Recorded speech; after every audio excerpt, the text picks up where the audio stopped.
Marie Rouanet est avec nous avec son dernier ouvrage, Murmure pour Jean Hugo.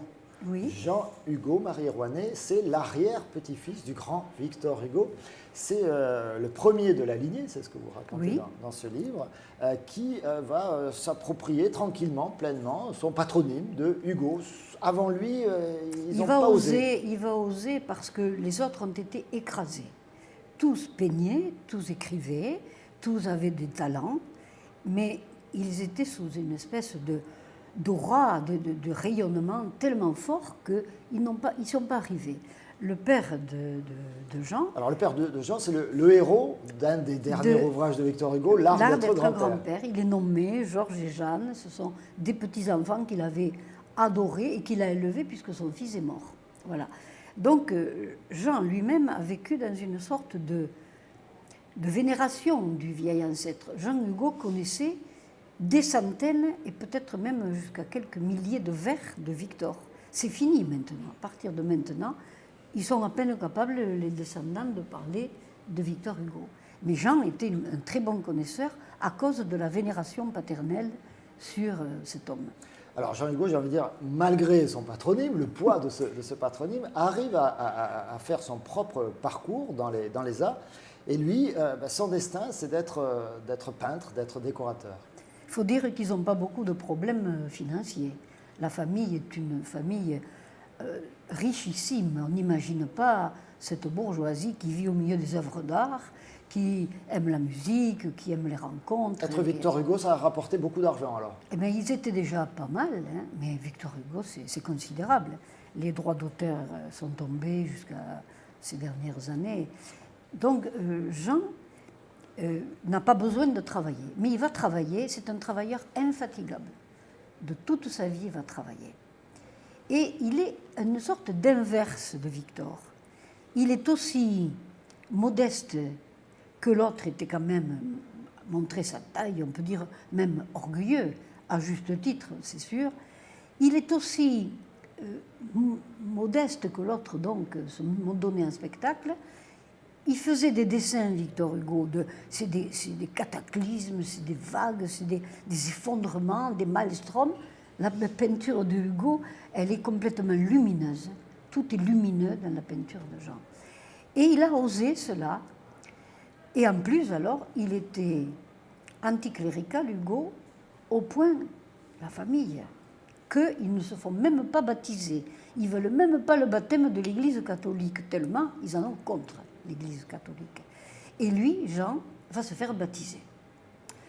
Probablement après la guerre de 14, avec des raisons. Moi, j'en parle un peu.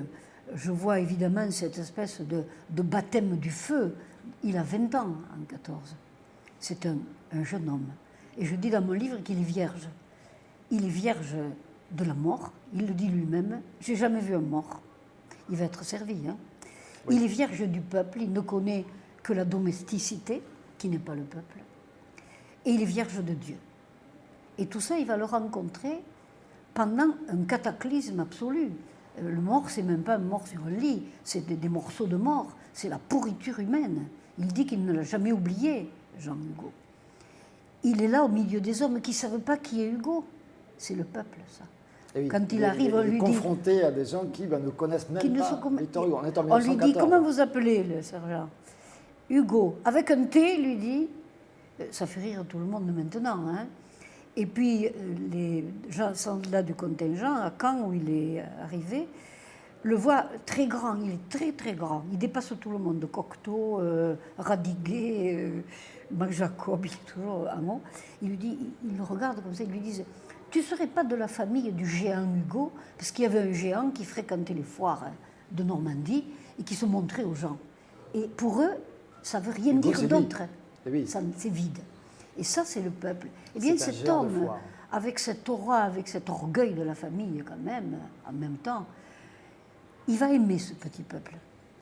Et c'est pendant la guerre, 14-18, oui, c'est 14-18. Il va faire ses premiers crayonnés. Oui. Peut-être qu'il y a eu des choses avant, mais en tout cas, elles ont disparu.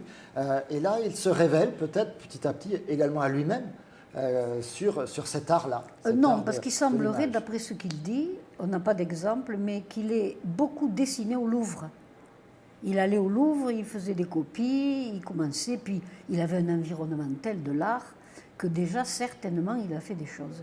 Mais vraiment, son contact avec ce qu'il aimera, c'est-à-dire le contact du réel au niveau peinture et dessin, ce contact-là, il va le trouver à la guerre. Hein, et il va faire énormément de dessins qui sont maintenant au musée franco-américain de Brettancourt et qui sont restés là-bas. Voilà, il a une énorme production déjà. Alors Jean Hugo, c'est quelqu'un qu'on connaît dans cette région, ici en Languedoc, parce que pour ceux qui ont fréquenté la 113, quand on passe à Lunel, on a droit à une immense fresque, une immense peinture murale de Jean Hugo. Voilà, c'est après le Statue de la Liberté, voilà, donc ce sont des bâtiments à loyer modéré, comme on dit. Et là, on a une œuvre de Jean Hugo. Quel est son lien avec notre région? Eh bien, il a hérité tout simplement du Mas de Fourques qui était à sa grand-mère. Une très jolie propriété de 30 hectares de petite Camargue, avec des prairies, avec de la vigne. Et lui, il a fait un parc. Sa grand-mère, déjà, avait fait un extraordinaire parc à l'anglaise. Il n'est pas très grand, mais les essences sont mêlées, ça fleurit toute l'année, c'est rempli de pans, déjà à l'époque de sa grand-mère.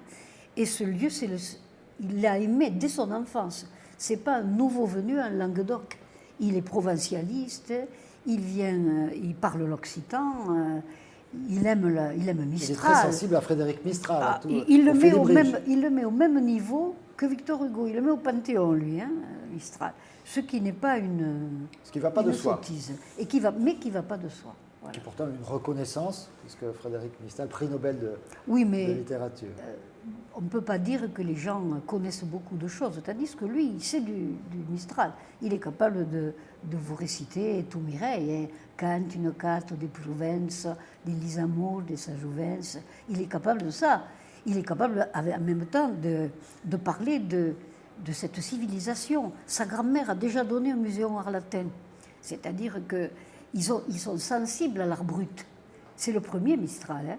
C'est le premier musée d'art brut qu'on a.